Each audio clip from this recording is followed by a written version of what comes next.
Amen. Happy Sabbath. I missed you all last week. I wasn't presenting. So we had a 2-week break after the Canadian camp meeting.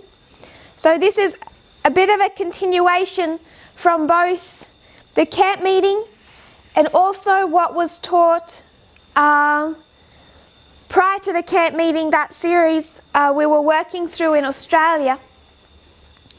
I'm not sure, about 8 presentations before the Canadian Zoom camp meeting. So we're now in late July. I just want to give a little bit of an overview of the journey that we've been on at least since December last year, and how these messages have progressed as far as what I've been choosing to focus on and teach. So I just want to give a little bit of an overview or a summary of where we've come. So we began, I'll begin it in around December. We understand that from August-September 2018 through to August-September 2019, it was a solid 12-month period, September to September, where the Midnight Cry was being taught, and it was progressing rapidly. It was an intense 12-month period that this movement went through. It climaxed at the September International Camp Meeting in Germany, 1 year after it began.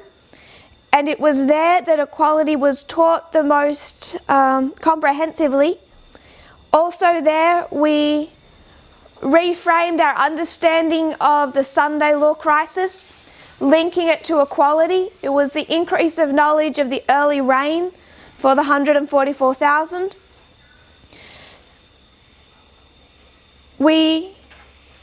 So we particularly taught there equality and the Sunday law history, among other subjects as well. World War I completed the application of World War III. So more comprehensively was taught the subject of equality, the subject of the Sunday law, and the understanding of World War III, the information war the world is currently engulfed in, proving itself just as able to dismantle democracies as an actual war. So those are the subjects that particularly were wrapped up in September at the International Camp Meeting. As those subjects, that message came to a climax, we also had the final split that had been developing particularly for that same 1-year period as people rejected those messages. And we understand that FFA left the movement. So we had that shaking come to a climax at the same time as the messages came to their climax. After that, there was a period of quiet. I'll come back to what was taught at the conference directly after the camp meeting. But after that camp meeting in Germany, Elder Parminder and I both came to Australia, and there were a couple of things that were taught in the month of December. So I just want to start this subject from December, beginning with what was taught in Australia in late December. Can I have my step? Good.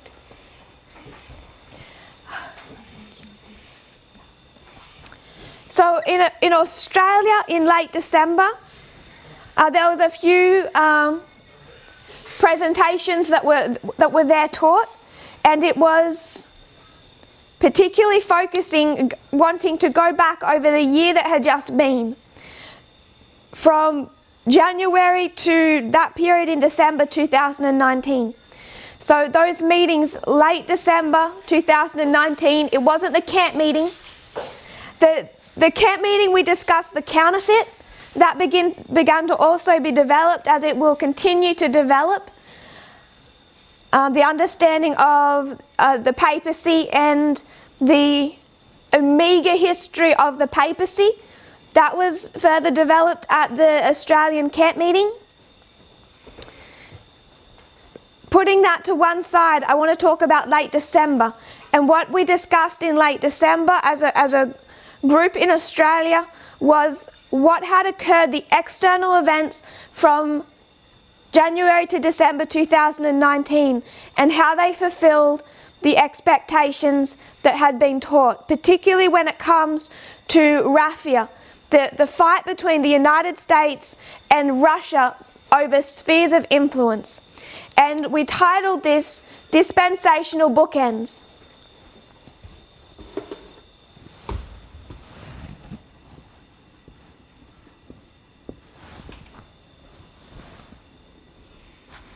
Doesn't show.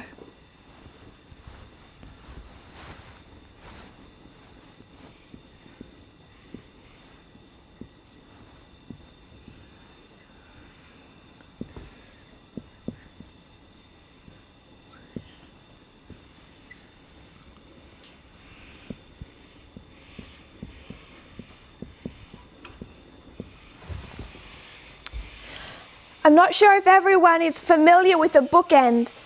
If you have a bookshelf and you have a certain amount of books and they tend to fall, they're usually specially created that there's something that can hold either side of those books to hold them upright. So you would have an object on either side, and it condenses, collates that material in one set area. So when we titled it Dispensational Bookends, we were talking about external events that held together a period of time, divided a period of time and held it. And that period of time was 2014 to 2019. So as we discussed the external events of 2019, whether it was Syria or Ukraine or Venezuela, or the United States itself, we recognized that the culmination of the events in 2019 could be pinned at their beginning point in 2014. 2014, when you have the United States enter the conflict in Syria, when you have Russia invade Ukraine, when you have those first protests rise in Venezuela. So you could see those external events. That's just a few examples of the conflicts that we'd been discussing, and you could bookend them with 2 years, not dates, years, 2014 and 2019. And all our lines are designed to do is go into that history, that massive information, break it down and make sense of it. So Australia, December 2019, we discussed this dispensation of 14 to 19, the external events and how they fulfilled prophecy, the lines we had been teaching. After Australia, the next meetings I held were in Kenya.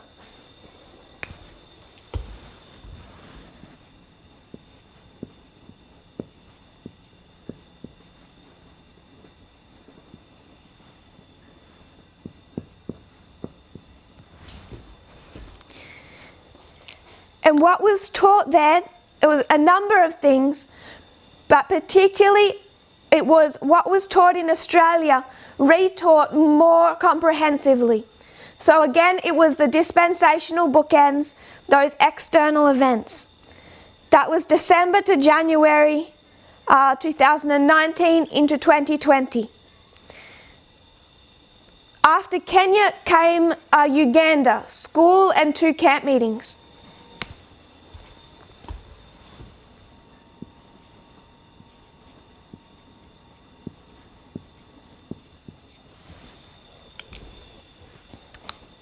Also, some meetings in South Sudan. So in Uganda, what was taught there, we moved from looking at these external events and we picked up something that had already been taught back in Germany. We went back to what had been taught at the German conference. So all through 2019, the messages, the reform lines were opening up in a more comprehensive fashion. Just to remind us what those reform lines are.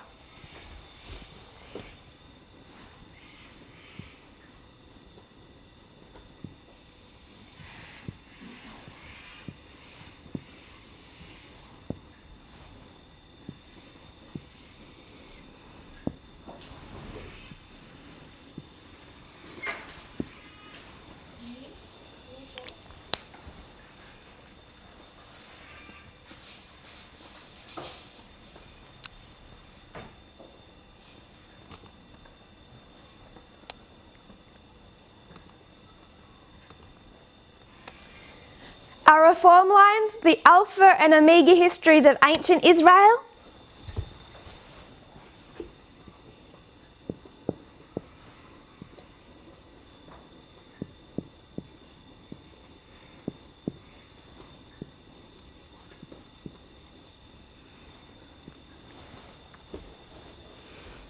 These histories, Alpha and Omega of ancient, Alpha and Omega of modern, had been opening up through 2019 in a more comprehensive fashion.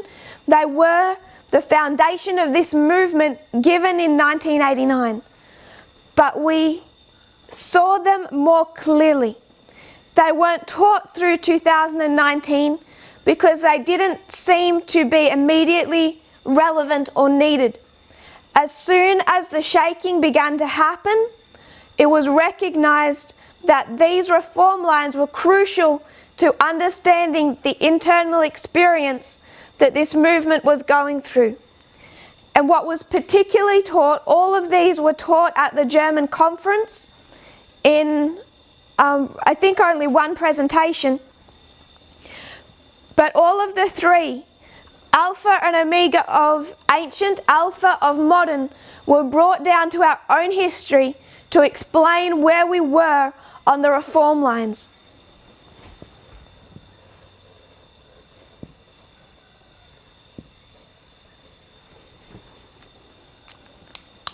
All histories were brought to our own. They explained the change in leadership, they explained the testing message, and they explained the test that we were currently in when it came to not just the message, but the test of organisation. And that is why it was taught at the German conference. Of any line that was highlighted more than any other was the history of John the Baptist and Christ. Why would that be? Why does it become so important to look at that history? When you're coming into the time of test, in the time of trouble, you want a history that most clearly reflects your own. And to clearly reflect it, it must be a history of, Brother Brendan says success, Brother Vol says success. Yes.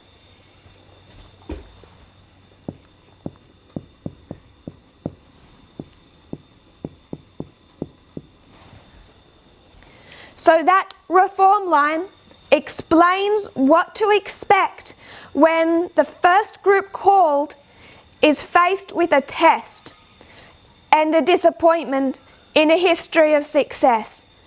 And this reform line, based on failure and success that had been developed, particularly in Guadeloupe in 2019, these same reform lines are exactly what dismantled Elder Jeff's argument about half right and half wrong.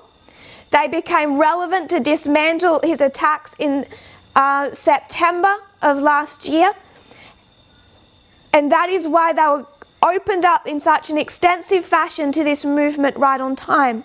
In Uganda, we began to go back over, particularly this history of success.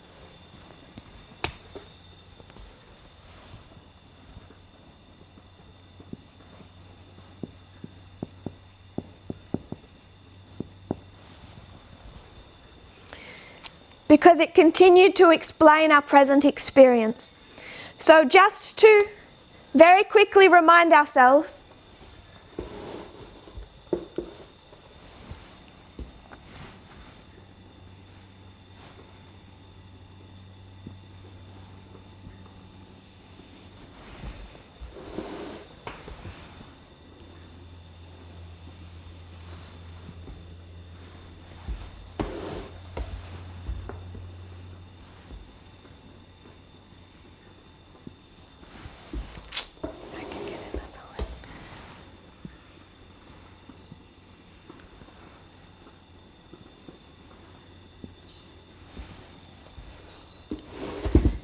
people can start giving me those five dates. End of ancient Israel. Sorry, I've got another one. That's those 5 waymarks.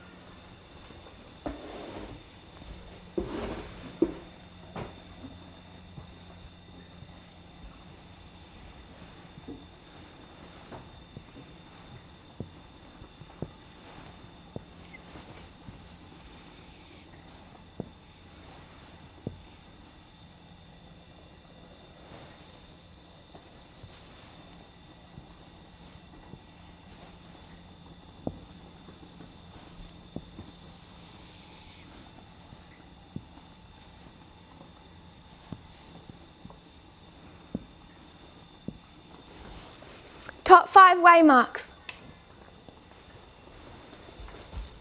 Yes.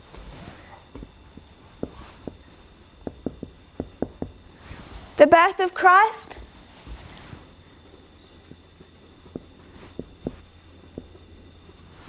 The baptism of Christ.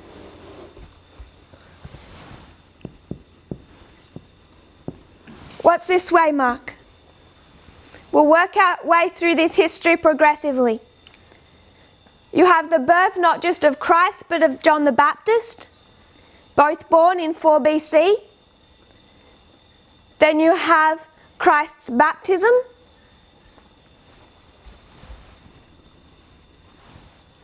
Then you have the beginning of Christ's active ministry with the first temple cleansing.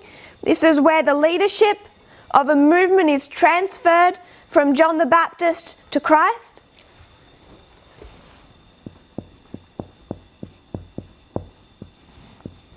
This waymark.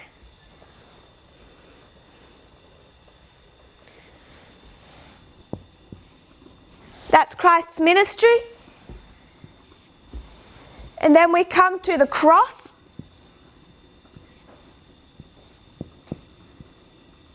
And Pentecost. The disappointment in a history of success and the time of trouble.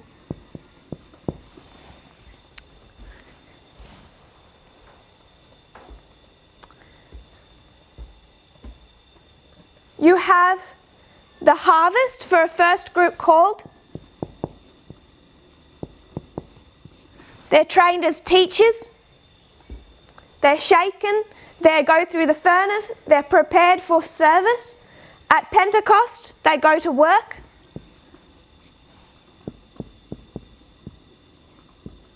Harvest for the second group called between Pentecost and what date? Give me this one. 34. It's the end of the 490 period that was cut off for the Jewish nation. Once that 490-year time prophecy comes to an end, we're told that the gospel could now go to who? The Gentiles, the world.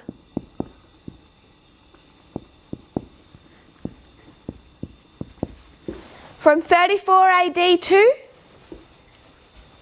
70.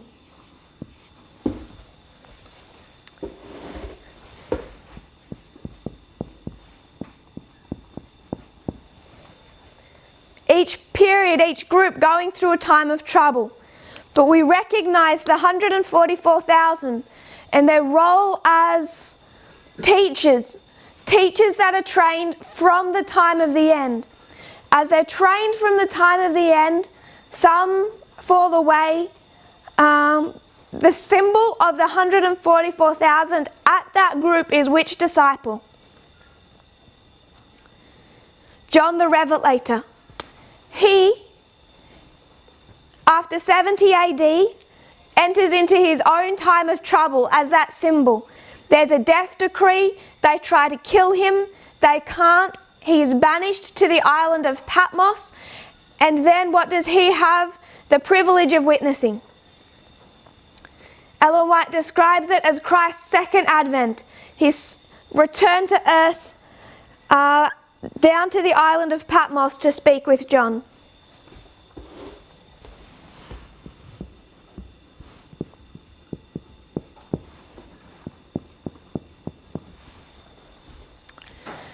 So I haven't filled in every waymark, but that they are all there. The sequence of events that step by step causes a group to be called and trained as teachers, then to be able to go back to their church, win as many people as possible in a set period of time before going to the Gentiles.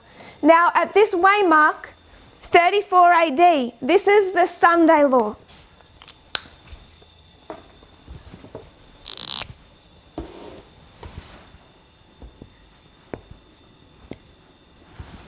Where we give the gospel to the world. At 34 AD, what is that in Acts 27? It's shipwreck. So at shipwreck, the institutions of the United States and Adventism fall. At 34 AD, the institution of the nation of Israel as God's denominated people came to an end. Did the disciples stop attempting to reach Jews after 34 AD? No. So after the Sunday law, can we still attempt to win Adventists? Yes. This is how our understanding has progressed over time. We know as an institution it comes to an end. We know by then that we should have been able to reach many people with the message, but we don't cut people off. We don't stop trying to reach them. And that work of trying to reason and reach people will continue all the way to Michael standing up. Daniel 12:1. But this is the sequence of events. God can't reach his church unless he has teachers to reach them. God can't reach the world unless he has a church to reach the world. It must happen in this sequence of events. In our own time, what are these dates?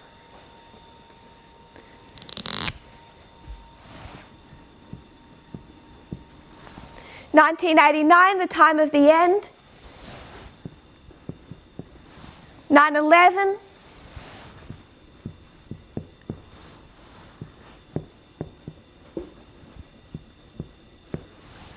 2014, 2019, 2021. Then we have Sunday law, close of probation, second advent. Those are the same sequence of steps. End of ancient Israel, end of modern Israel.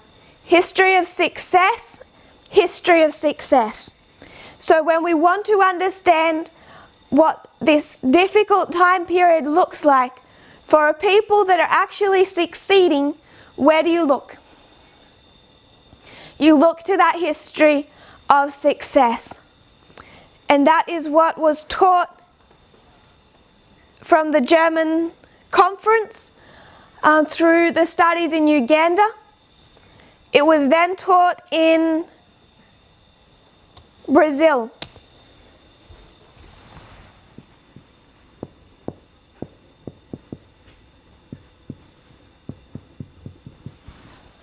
The same subject was taught in Brazil at that camp meeting. It had grown a little. Then at the school in Portugal, we worked over the same history in a school setting more slowly and more comprehensively, trying to help people reason through each step.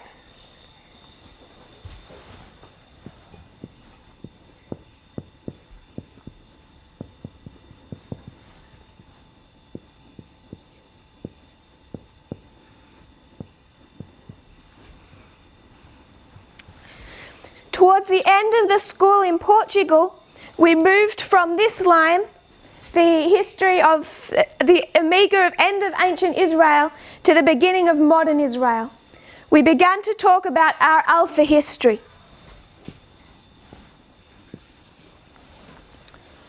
We understand that the beginning illustrates the end. We have an echo, if we can. Sorry. The beginning illustrates the end, so we need to understand our Alpha history. That began to be taught at the end of the school in Portugal, and then in Australia we continued that same subject.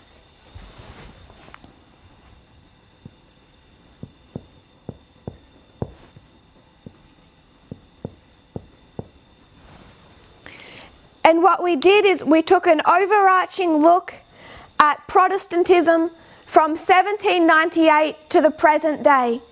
This divide within Protestantism that you can see clearly in 1798 between two factions of Protestantism supporting two very different presidential candidates, John Adams and Thomas Jefferson.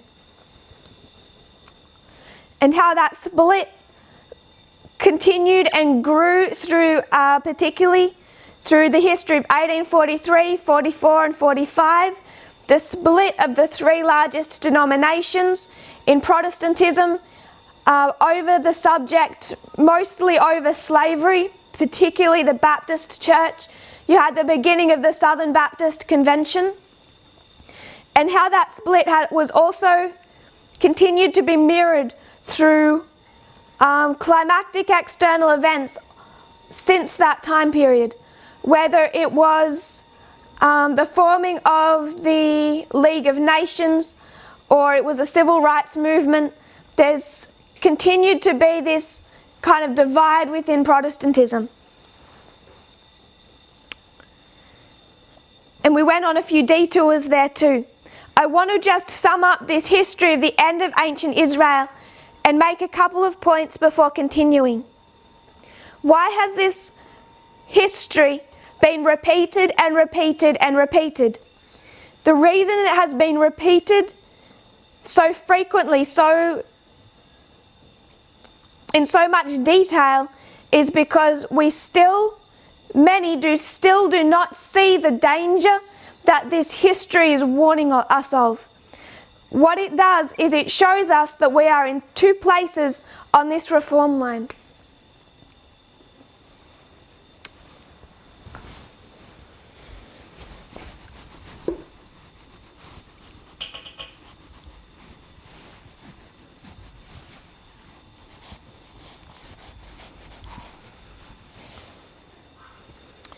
Two 40-day time periods.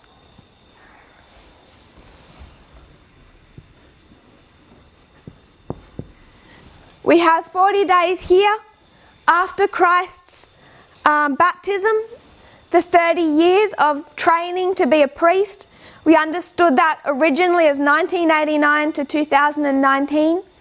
After that, he goes into the wilderness, and there's the final steps of his preparation for ministry. He must confront Satan and defeat him.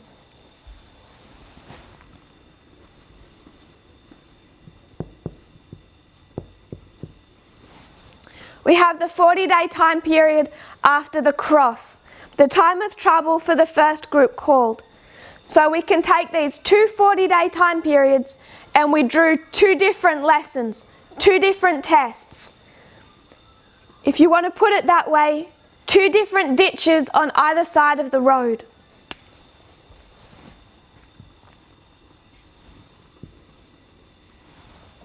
Both of which were confronting this movement, particularly from around September last year.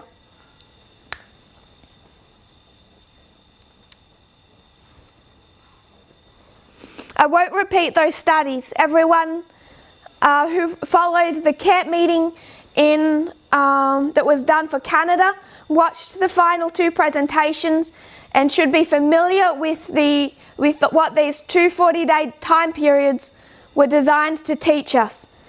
And the warning they give us about 2 different ditches to fall into was the following. You have social conservative.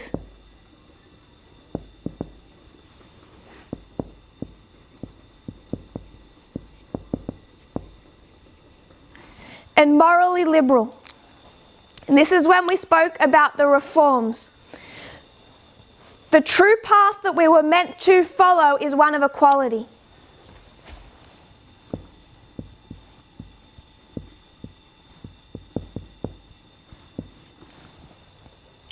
If equality is the path in the middle, what are the 2 attacks on equality? One was taught comprehensively in that 12-month time period. It doesn't need repeating. The social conservative attacks on equality. If I was to put it this way, if you have a box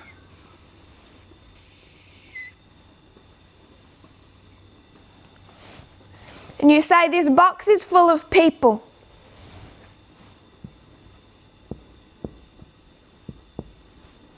and you want to say that all men are created equal,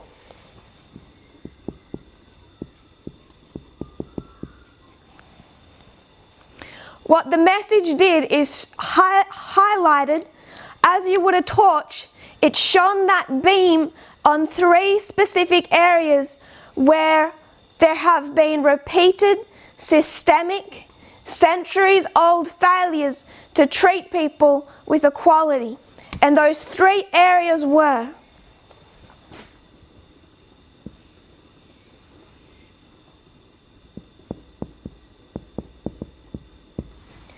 nationalism, that you see in one part in the racial divide in the United States, all stemming from 1619, the introduction of slavery into the British colonies, and we've discussed that at great detail.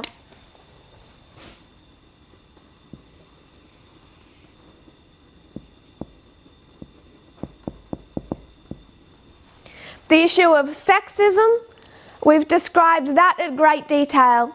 The prevalence of that, in many areas still considered socially acceptable elements of that. And then the third,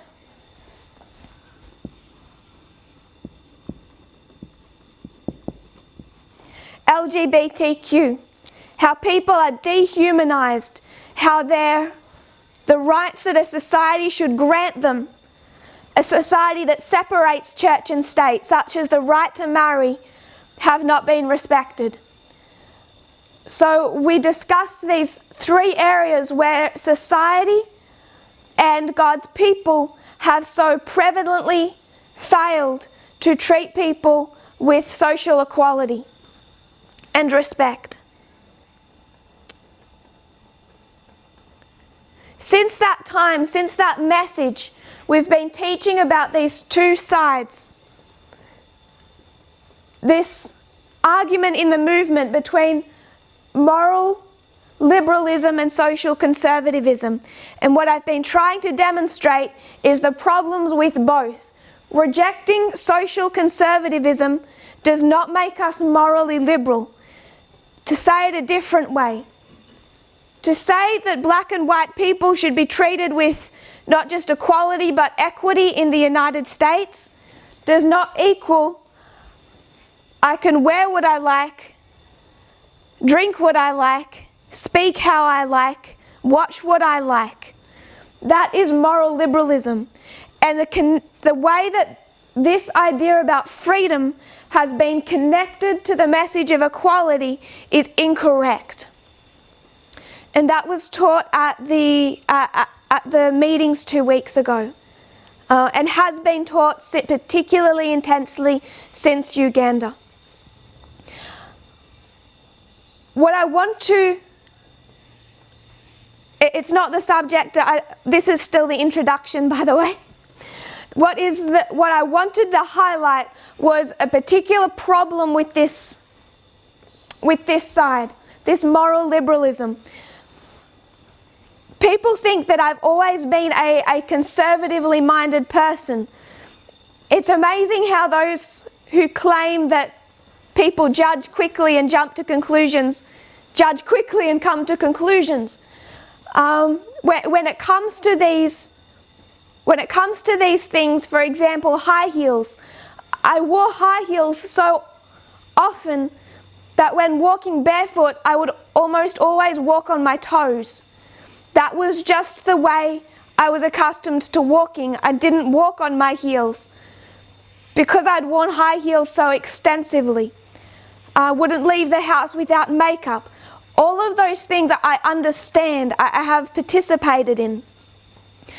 And I want us to think, or people to at least be aware of my perspective, why from the very beginning I said that this is a false view of equality, that this is the wrong road to take when the subject that we are addressing is equality.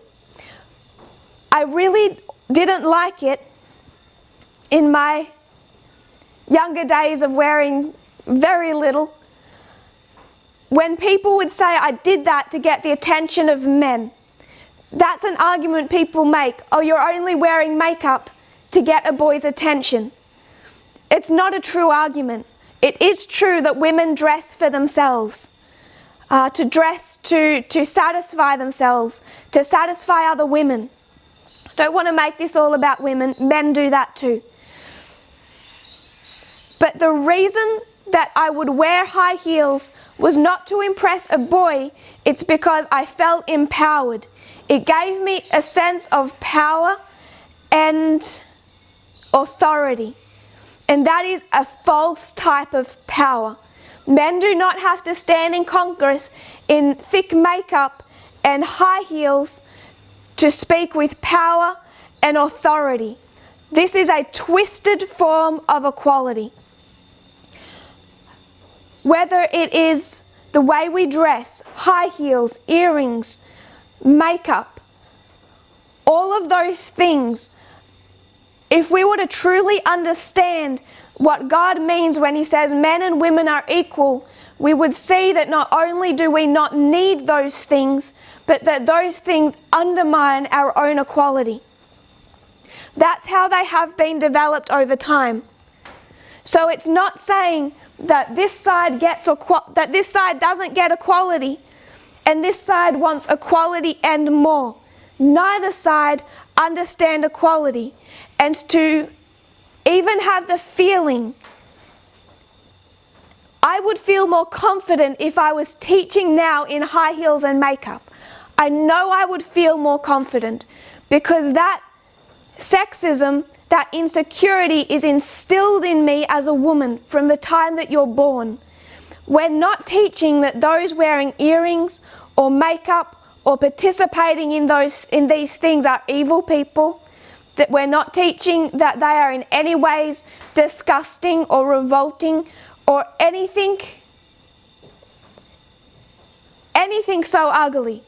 What we are teaching is that the drive for those things is not a correct understanding of equality. It comes from a place of a wrong type of idea of empowerment and confidence, that they lead women to undermine their own message of equality. We must get back to the point of seeing what God means when He talks about equality, and it is not to take us in that direction. I want to make a couple more points about this subject. There's the idea of equality. That's the idea of feeling empowered. We have to understand what that empowerment is meant to come from. Is it meant to come from a correct understanding of the nature of God's kingdom, of the character of God, or is it an empowerment that we place on ourselves by the way that we are able to present ourselves with high heels and makeup And what I'm saying is that's a counterfeit. That is not equality. That directly undermines equality. What Ellen White was trying to do in the history in which she taught was that the reason that women were not taking part in the work, they were not standing shoulder to shoulder with the men in presenting the gospel in Millerite history, was because they spent all their time thinking about what they were wearing, what lace they were knitting, how wide were their hoops, and the fashion of the day. That focus the women had in that time period unfitted them to be involved in the work of the movement. She says clearly it unfits them for a work in the external political sphere of the United States. That focus on presenting ourselves in a certain light which men do not have to face, which for her time was still makeup, was still jewelry, but went into these ideas of adornment that also characteristic of her time. It unfitted them for giving the proper focus and attention, correctly understanding what God was trying to do. That also held back equality in our Alpha history. And to now take the message of equality and turn it back around into focusing on those same distractions, not just distractions, but things that undermine our message, is a counterfeit idea of empowerment, a counterfeit idea of equality. Neither side, neither ditch correctly understands equality. There is a road in the middle that does. How many people remain walking on it is still to be seen. There's the idea that this side speaks abusively, but this side is passionate. This side is just aggressive, and yet this side has a cause and can break the rules that they're trying to hold to this same side. I will give one example. I don't know how many different minority groups that we have on our chat, but I think we're all familiar with how a group of people are given some type of title that is dismissive, that is, if I can find the right word,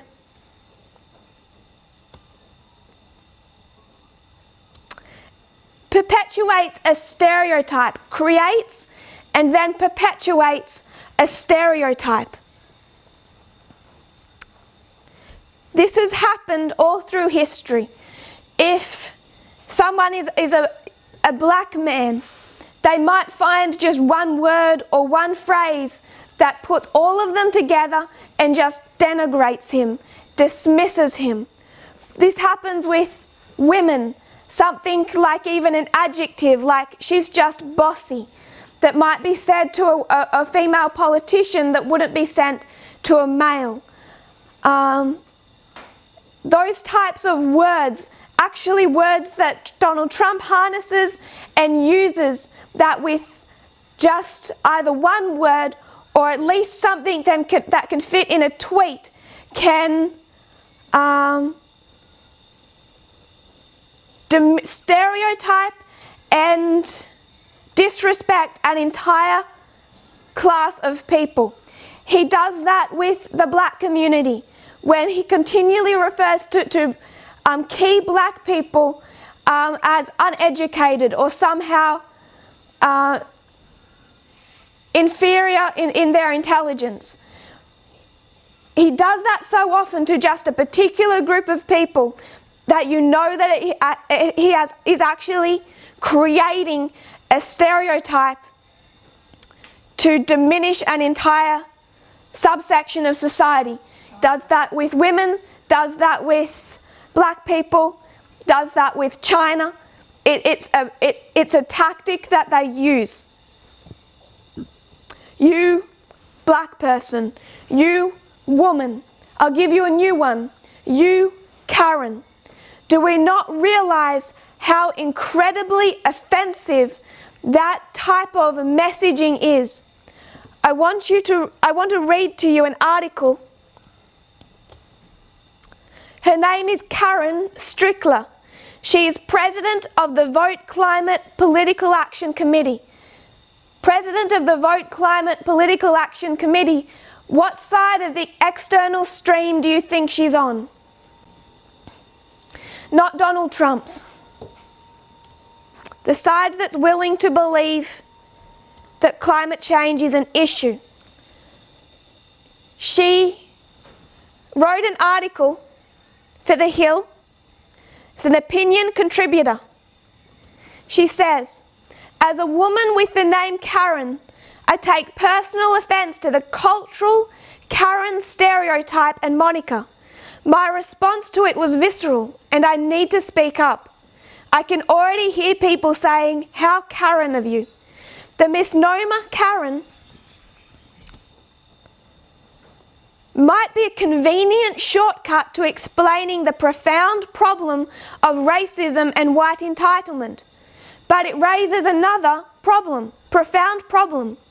Do not confront racism with sexism. It is misogynist stereotyping.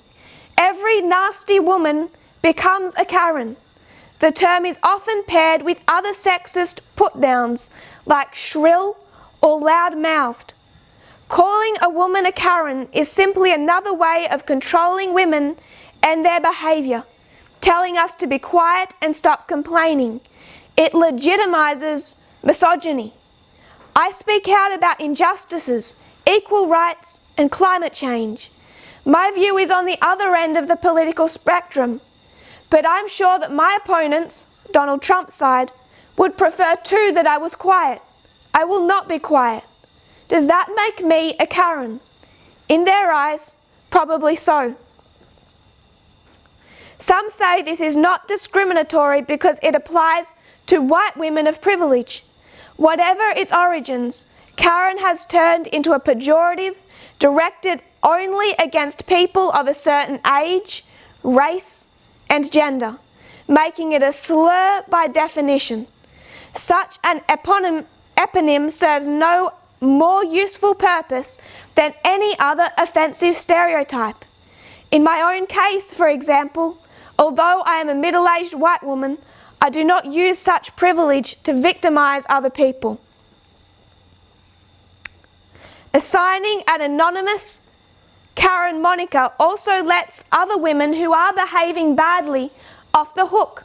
They're no longer known by their own names and their own bad behavior, but by this stereotype.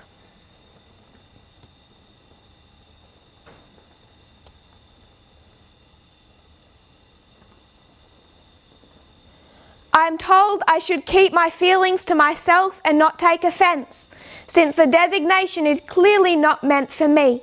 But I do not see it that way. There is nothing more personal than your name. It makes you stand out, distinguishes you, and ties you to your family and friends. Ironically, using the term Karen classically sees nobody as an individual. Stereotypes such as this one have the same adverse effect on society. Let us stop it already. The same way that someone might take, if you're a black person, think about your name. If other black people did something that became a stereotype, and your name became the name that was used every single time that a black person did a certain thing that reinforced that stereotype, what would be the extent, the offense that you would take with that? What would be the damage done to society? Is it okay for this side to do it just because they're fighting for equality? This is counterfeit equality. You can already see the compromises being made externally. And the problem is the compromises made externally are also the compromises made internally.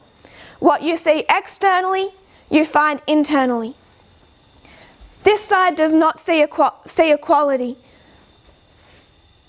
This side compromises. they also have a wrong understanding of equality. You see that externally, you see that internally. When it comes to the external, this is not to suggest that when it comes to racial justice, there isn't two streams of information. But as I have taught since Uganda, there's a new type of leadership being raised up. And these sources, as we've progressed, particularly from November until now, we have to see why in the US Civil War God judged the North. The South was gone, God judged the North. The North is this side. Because they teach equality, they claim to believe in equality, and yet they compromise. When it comes to the movement, the issue with moral liberalism, I've said before, is that they do not understand sexism. They don't practice equality correctly, and you see that with reforms. Reforms are not designed to hold women back. They're not designed to constrain the freedoms of women. They're designed to show women what equality looks like, that your confidence and your value should not come from what you wear. It's an empowering message, not a denigrating message, when understood correctly. The problem internally with this side is the same problem that happened in this movement at its very beginning. The beginning typifies its end. And the problem at the beginning, why did God have to work through Elder Jeff? Why did he have to work through someone so intensely conservative? Because he's the only one following the rules. He's the only one following the code, or his quote for quote, someone answered. If God is going to give an increase of knowledge, it has to be given to someone who already sees the Word of God as being inspired, not just in an overall concept of the great controversy, not just in an emotional kind of sense, but word for word, inspired Word of God. Through Genesis to Revelation, through the writings of Ellen White. He cannot give that increase of knowledge to a liberal who says, I don't care what the words say, I will eat what I like, drink what I like, wear what I like. He has to give that increase of knowledge to someone, however wrong his views are on social conservatism. The increase of knowledge from the time of the end had to be built upon someone that saw the inspiration in the Word of God, and that he could not sidestep that inspiration to do his own will. Only when you had such a solid foundation could you build upon it. So he was able to build upon Elder Jeff. For all Elder Jeff's wrong ideas, he could build upon that and create a message like upon John the Baptist that could be then taken up by Christ and brought to its true conclusion. Equality. So we have the same issue today. Neither side understand sexism. What about nationalism? This side, like the South in the Civil War, it doesn't understand those issues. You can see that. When we apply it to this movement, we find not that they are on that wrong side, but we have this issue, this legacy issue from our Alpha history. So there's this issue of nationalism confronted here. What about this side? Much of the arguments that are being made against the reforms, against moral liberalism, is the idea that this movement was not meant to have a second and a third leader. There was only meant to be one leader, and then somehow everyone was to lead themselves. It's attack on organisation. And when people attack organisation, it's usually from the platform of nationalism. My country has the right, the prerogative to organise how it likes, to practice how it likes, to practice even sexism how it likes, to teach what we like, to behave how we like. I addressed that in the Canada Zoom camp meeting. But this attack on leadership also comes from a foundation of nationalism. So which side understands correctly race or gender? Neither.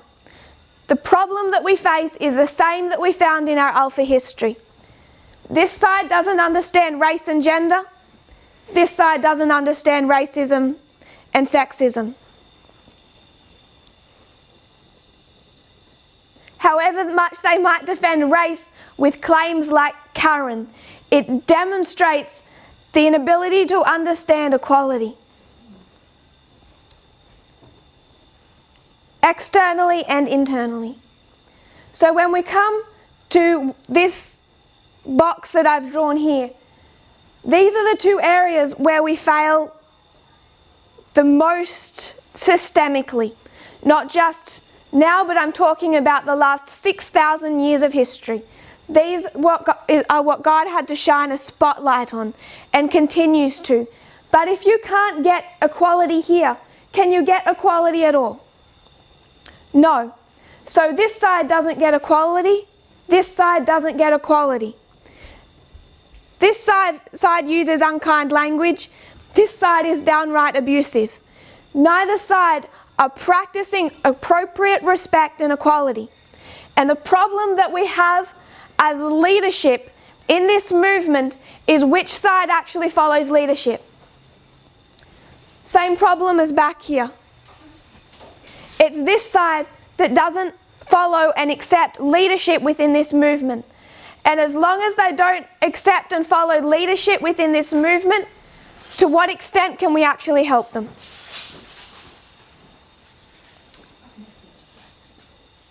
It's not possible.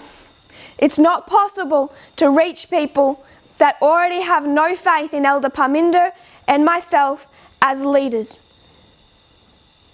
I'm speaking broadly, not of individuals. I hope no one takes this personally and thinks that I'm targeting a person. I'm targeting a mindset that is occurring within this movement.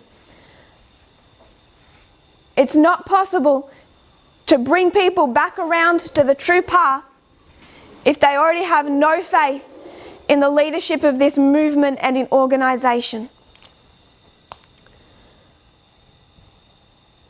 This is the path that we have been on since September last year. The two sides that have confronted this movement. There's two ditches on the either side of that path of equality. Neither of those two ditches understand equality. Equality is to treat people appropriately, with kindness and respect. Recently, I don't know if people have followed those news sources, but recently in the United States, Alexandra Ocasio-Cortez was accosted by a gentleman who then, as he left her after an argument, spoke about her in an extremely rude fashion. And she called him up on that. And what was his excuse? I won't apologize for being passionate. Passionate for my God, passionate for my country, passionate for my children. Passion, earnestness, is not an excuse for rudeness and misbehavior. We can't use racial or sexist stereotypes against people. We shouldn't be justifying the use of a moniker like Karen either. Equality says you treat people with respect and kindness, how you would like to be spoken to and treated yourself. The problem externally is the problem internally. And Alexandra Ocasio-Cortez, again in makeup and high heels because she's a victim of sexism as everyone else, she called him out on it. And she said, passion is not an excuse for that level of disrespect.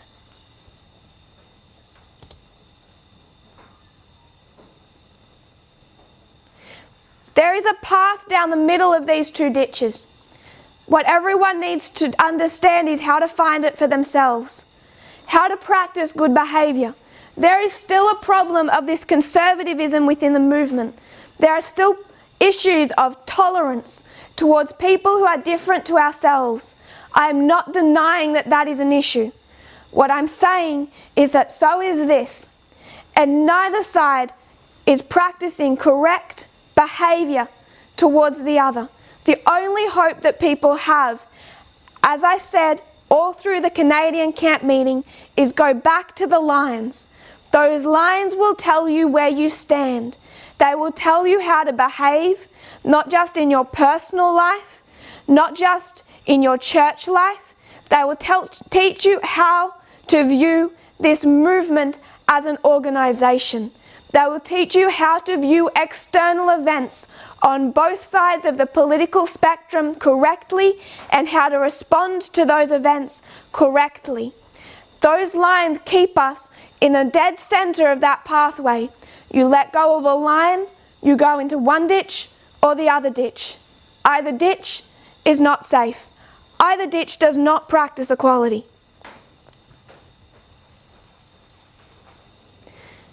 This is what was taught, particularly from the time period in Uganda. Uganda, Brazil, Portugal, and also has been continually reinforced in Australia. The reason being is that this reform line, more than any other, tells us what our danger is in the time of trouble as priests. It's going to show us where we're safe and where we're not safe. This reform line cannot bear to be ignored. We must keep those histories in mind, the two 40-day difficult experiences in mind, as we also go through a new understanding of our Alpha history. And that is what we have done in Australia, particularly over the last 2 months, and what I intend to continue from now on in.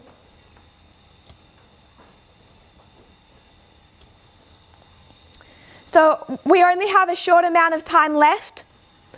I haven't finished my introduction, and I know a sister had a question she wanted answered today, so I'll see if we get to that, but we might not.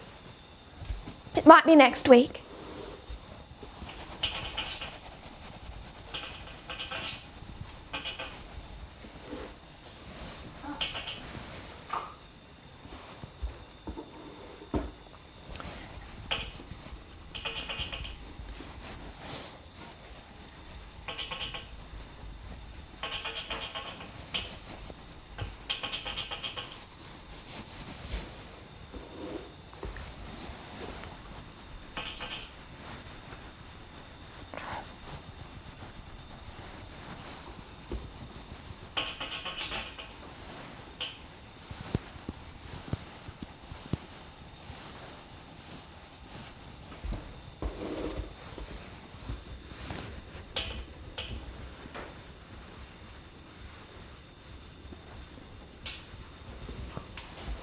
So what was taught over the last 2 months was a compare and contrast of ancient Israel and modern Israel.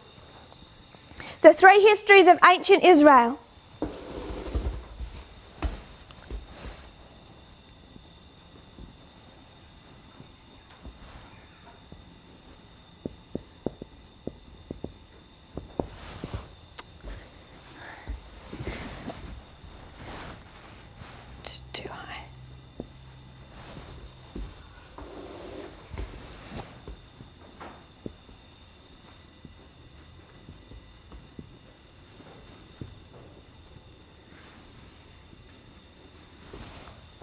The three histories of ancient Israel as they come out of captivity, and from Egypt. They come out of the idolatry of Egypt, and what do?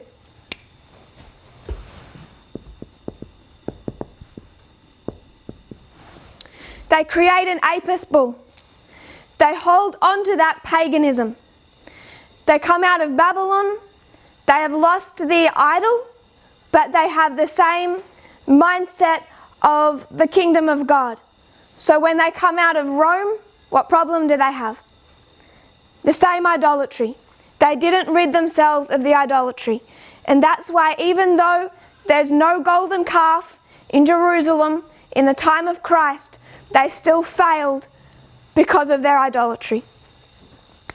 Then we took that to modern Israel.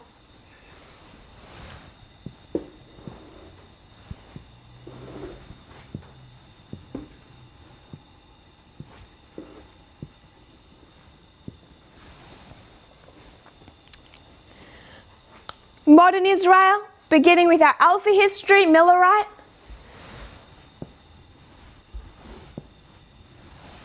and ending with our Omega history. We have 1798, 1989.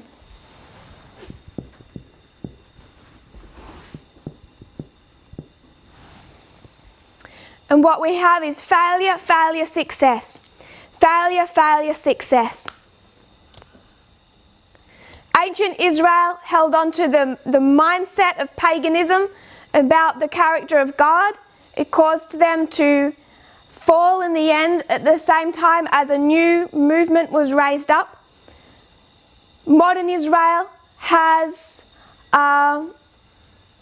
replicated, compare and contrast, that same experience, held on to the mindset of apostate Protestantism. Part of that mindset is conspiracy theories. It's why we labour those points.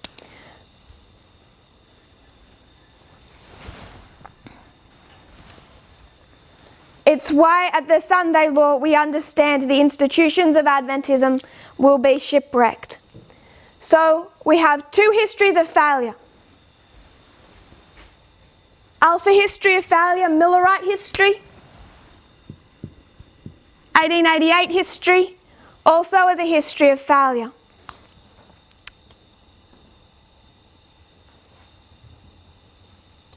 I'll just answer my sister's question before we close. She said, we do say, why do we say that Christ could have come in 1863 and 1888? So this movement teaches that Christ was meant to return in this history, here, and here. But there were failures that God's people made in both of those histories. And she is asked how we know that Christ was then meant to return. So I just want to give a few Ellen White quotes. First point, we don't teach that Christ was to return in 1888. I just want to make sure there isn't that misunderstanding. We teach 1888 was actually a Sunday law in a progression of events that would have led to Christ's second advent. And I'll speak about that again in a moment.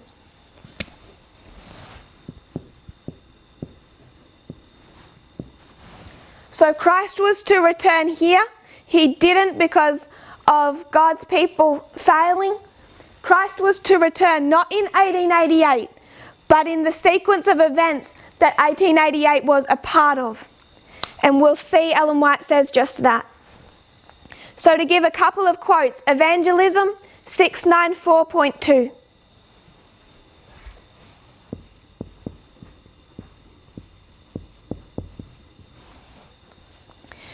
Evangelism 694.2. The long night of gloom is trying, but the morning is deferred in mercy, because if the Master should come, so many would be found unready. God's unwillingness to have his people perish has been the reason for so long a delay. Christ could not have returned before 1798. I think we all understand that. There had to be the 1260, man of sin had to be revealed. After 1798, he could have returned. And Ellen White says that there has been a delay. The second advent has been deferred because too many of God's people would be found unready. She says that in 1868. So directly after, 5 years after 1863. Another quote from Life Sketches. Life Sketches 88.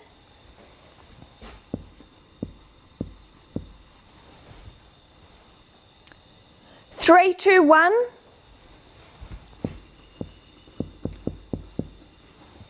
Paragraph 1 and paragraph 3, and I'm just taking a small portion of paragraph 1.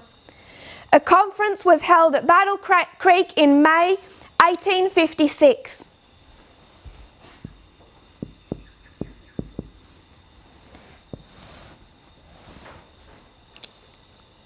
At the conference, a very solemn vision was given me. I saw that some of those present would be food for worms, some subjects for the 7 last plagues, and some would be translated to heaven at the second coming of Christ without seeing death. That last part, was anyone in that room translated to heaven at the second advent of Christ without seeing death? No. So what then do you do with that statement? From what Ellen White was told in 1856, there was the plan, the intention that Christ would come within the lifetime of those then living. There was to be 3 groups of people. Some would die and go into the ground. Some would die in the history of the plagues. Some would be translated at the second advent. The 3 groups within that room. And then she speaks about how one sister felt that she would be the one to soon die, and she suddenly did. Her health deteriorated. So there was a plan that there was meant to be the second advent in their lifetime. You come into the history of 1861, and what's James White saying? We think we see through the prophetic word the continuation of slavery down to the end of all earthly governments. They saw the Civil War as one of the final events before the second advent, because that issue of slavery would continue as it was in their time, the literal slavery of black Americans culminating in the second advent of Christ. That was the position of James White, and he goes through the scriptural argument that he can base that upon. 1888 history. Evangelism 694.3.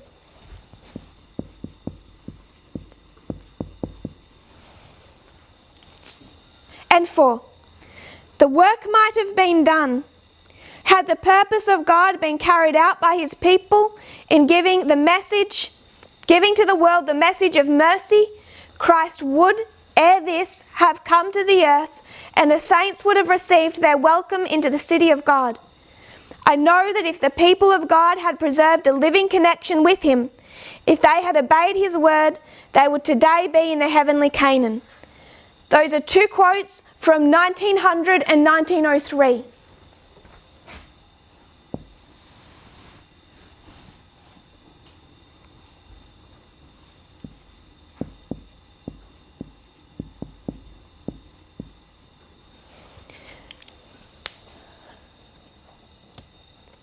One last quote. This doesn't directly relate to a time, but this is the great controversy. Remembering that it was published as in the 1888 version, but I'll go to the 1911 Great Controversy 573.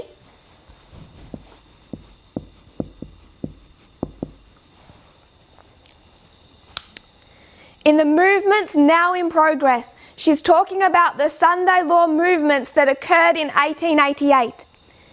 In the movements now in progress in the 1888 history, the United States, to secure for the institutions and usages of the Church of Protestantism the support of the state, Protestants are following in the steps of Papists. Nay, more, they are opening the door for the papacy to regain in Protestant America the supremacy which he had lost in the old world. If the reader would understand the agencies to be employed in the soon coming contest, he has but to trace the record of the means which Rome employed for the same object in past ages. So in both of these histories, she's saying the same thing. She's saying that there are movements now in progress. Here it's the issue of slavery, as she phrases it in early writings, that would lead step by step through the time of trouble to the second advent, the sins of Babylon. And she says in this history, Christ will come in our lifetime, the lifetime of those living in 1856, and that by 1868, his second advent had already been delayed. Then you come into this history. Now you have the Great Controversy. This is early writings. This is Great Controversy. The history of Great Controversy, she's saying the Sunday law movements now in progress. Those movements are no longer in progress. So what do you do with that statement? The same thing you do with when she says to a group of people, some of you will witness the second advent without seeing death. You place it in its context. The context of early writings, it is not applicable today. You know it just didn't happen. The same with those movements for a Sunday law.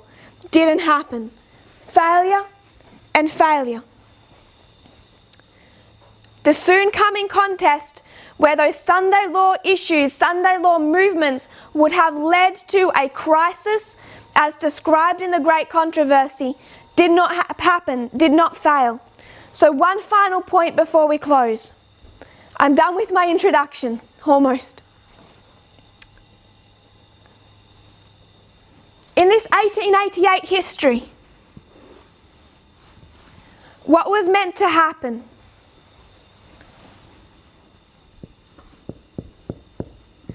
There was meant to be a national Sunday law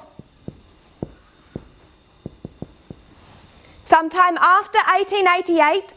This was to violate people's right of conscience.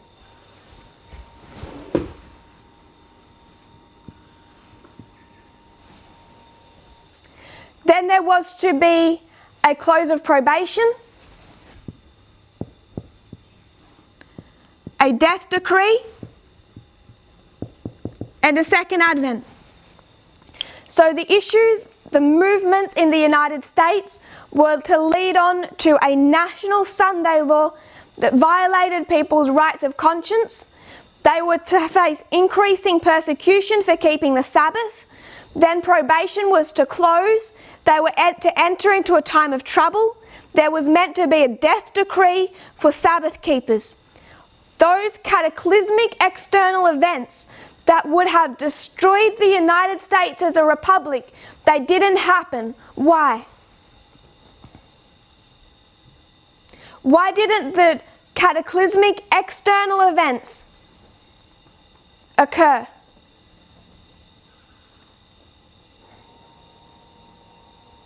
The failure of God's people. God's people were not ready. I want us to get the point of that. When you see strife externally, when you see Donald Trump elected in 2016, when you see the Republican horn of the United States fall and nationalistic dictators rise up all over the world, from India to Turkey to Poland, when you see this rise up, these external abusive dictatorships forming church and state unions, whether that church religion is Islam or Protestantism, or in the case of India, it's the Hindu religion. When you see those events, does that mean that this movement is failing or that we are succeeding in our mission? Compare and contrast the two movements, the internal movement, the raising up of Elder Parminder, which I have repeatedly compared and contrasted with the rising up of Donald Trump. Compare and contrast the two sides of the great controversy. Forget the contrast. One is good, one is bad. Do the comparison. Why does the great controversy lead to a point of conflict? Because we are succeeding, and if we are succeeding, they are succeeding. The reason that the events here didn't lead to these cataclysmic external events is because the internal movement failed. If you see that these events externally de-escalate, that somehow there isn't persecution, that there isn't the steady progress towards our own Sunday law waymark, what does that tell you about this movement? Then we have failed. I want to make that point clear, because there is an idea in the movement that our failure to protest is responsible for Donald Trump, is responsible for the Sunday law, that the external stream that is so against equality would fail if this movement properly stood up and protested against them. And I want us to see that that not only is illogical, it breaks every line we have. It breaks ancient Israel. It breaks modern Israel. It breaks the study of the counterfeit. It breaks the compare and contrast between the movement in the United States and this movement, the internal. The reason that we see Donald Trump have success from 2016, 2017, 2018 is because he is the compare and contrast of the internal. That is why the great controversy comes to a point of conflict.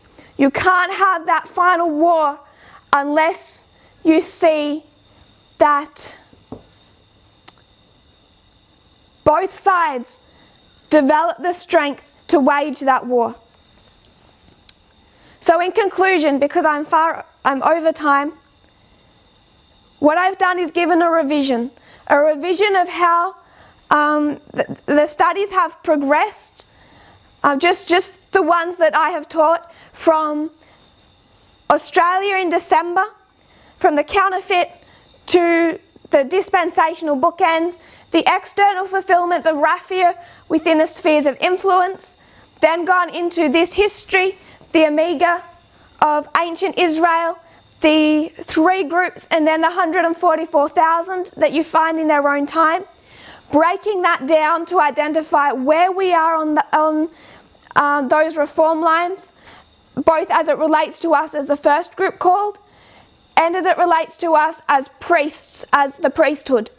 The two 40-day experiences, the two ditches on either side of the road, the path we're required to follow, what equality truly means, because priests after the cross do not understand the nature of the kingdom.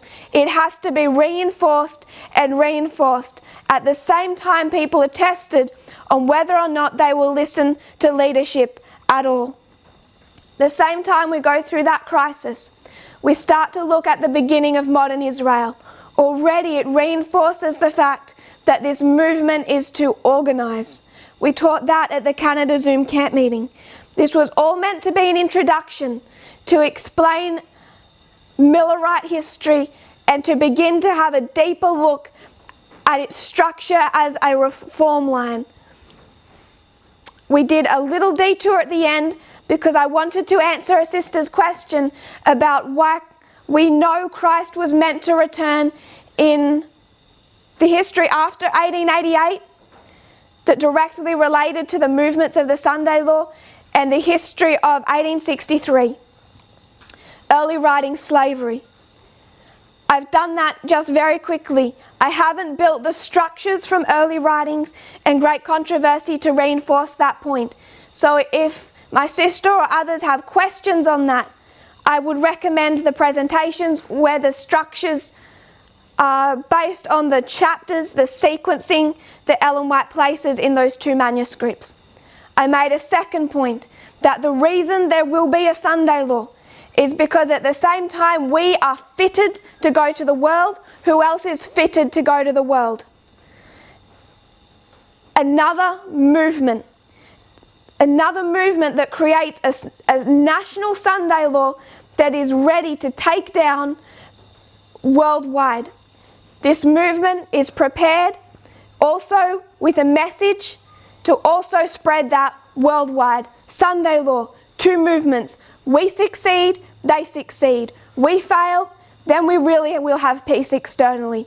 Just as they did after 1888. The movement failed, there was no death decree. I hope, as difficult as that is, it's also encouraging.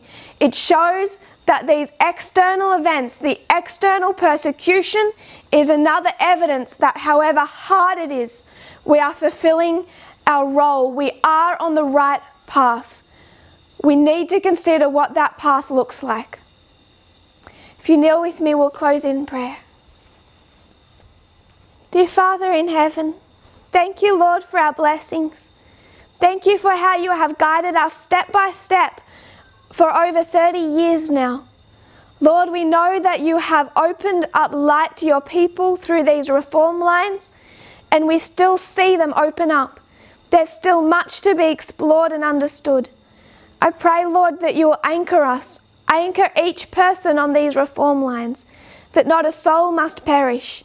I pray, Lord, that you'll give us a deeper understanding of what you mean when you say equality. What does this message mean for us individually? What does it require of us? I pray, Lord, that not that we will be a history of success, not that you will prepare us, because you already are and we're already told that you will, but I pray that we might be there, that we might be on the right side and see these things to their fulfillment. I pray this in Jesus' name. Amen.